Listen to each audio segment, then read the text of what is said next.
Hello everybody, and the time has come to cull my 75-gallon red shrimp tank. You could call it fire red, you could call it sakura, you could call it cherry shrimp, or you could just call it red cherry shrimp, or just red shrimp.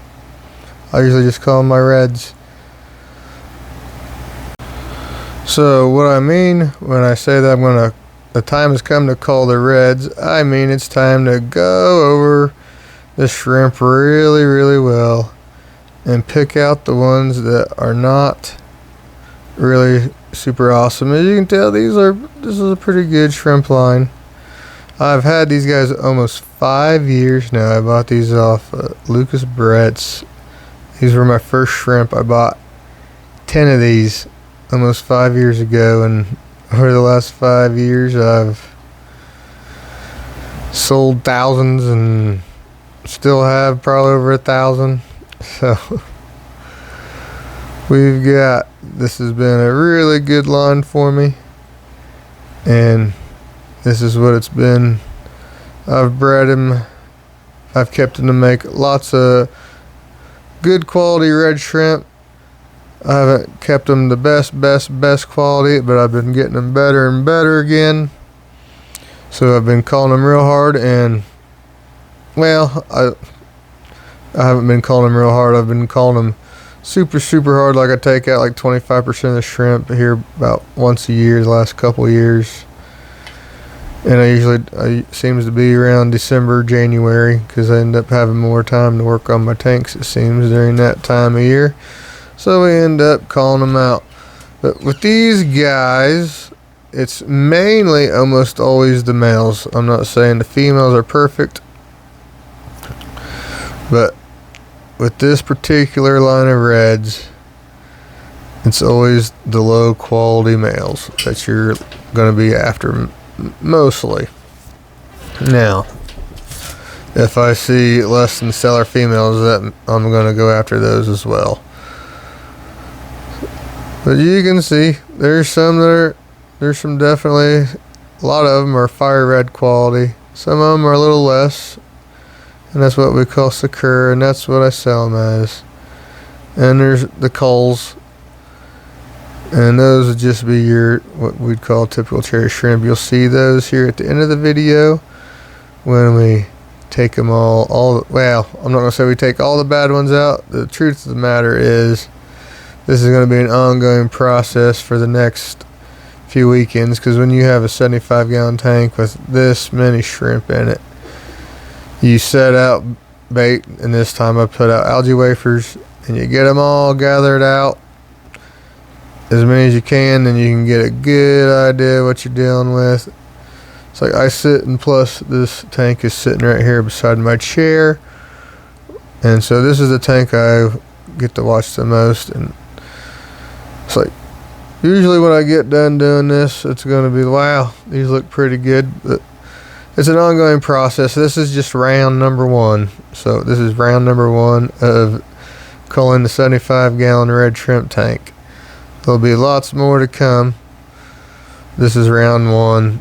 So you got them all gathered up, catch them out. It's easier to see the bad ones.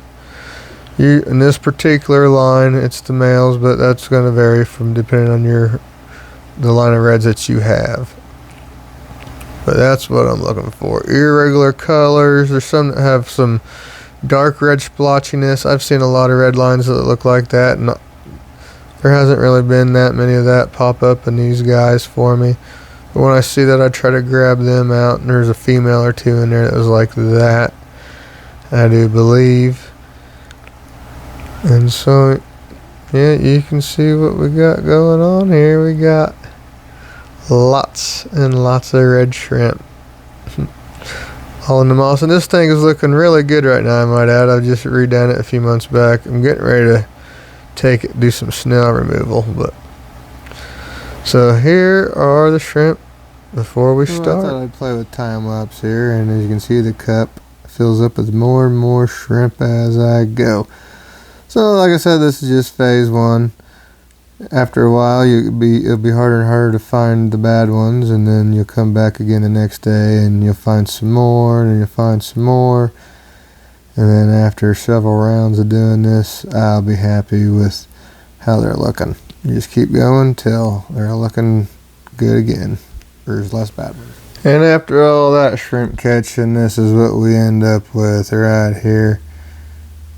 Like I said, this is just phase one. I'm going to catch I'll probably do at least 10 of these, or well, maybe not 10 rounds of this, but probably 6 or 7. There'll be several rounds of getting out the shrimp. Most of these are almost all males. Those are the easiest ones to get. It's easy to see bad, weak males zooming around when the males they're zooming around out in the open water. They're usually the easiest ones to catch. And you gotta go through, you get them all baited out in them piles, and you gotta scoop out, you gotta separate the bad ones without spooking them all out and having a shrimp freak out, and then you end up with 50 in the net.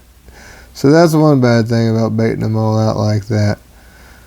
But as you can tell, there's one of them females with the splotchiness, their dark patches on it. I try to get those out. There's another one in that pile there. See them splotchiness, but mostly it's just weak males who don't have solid color. They have little bits. There's some that are not that bad. They may have been next to a really bad one, but most of them are pretty bad, as you can see. So, and then when I talk about culling shrimp, this is where they go. They go into my Skittles tank. Anytime I have extra shrimp, culls, whatever, any situation, all my shrimp come in here. They at least have some cool color to them. I don't just throw plain wilds in here. I still throw those in my guppy pond. But any shrimp with some cool color on it, I throw in here. And they are left to do their thing. And as you can see, there's thousands and thousands of shrimp in here.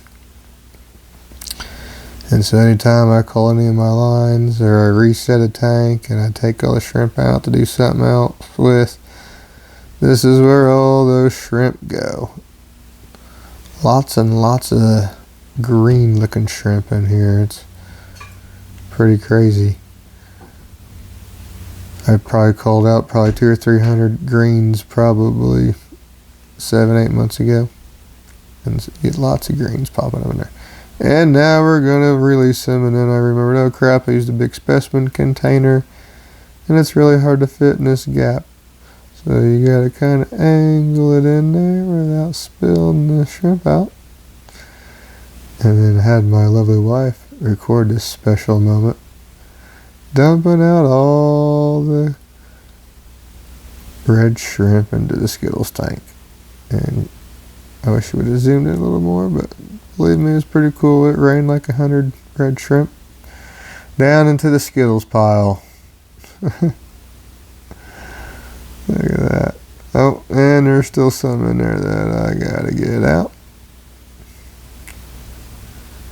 And so this is where all those culls come to live. Skittles tank. The Skittles tank is looking pretty good right now. I trimmed up that Rotala about a month ago or so, and it's starting to grow back and look real bushy. It's looking real nice. Yep, cup's clear. We got them all out. And yeah, another look here. There's a little more red in the Skittles tank. So yeah, thank you guys for watching this video, and you ought to subscribe, hit the notification bell if you like seeing shrimp videos, because I'm doing lots and lots of shrimp videos these days, and that's mainly what my channel is about these days, is keeping Neocaridina cherry shrimp. And if you're interested in anything you've seen, any of these Skittles shrimp or any of my reds, you can check out my website for those of you in the US at markshellyaquatics.com. Thank you guys for watching. Bye.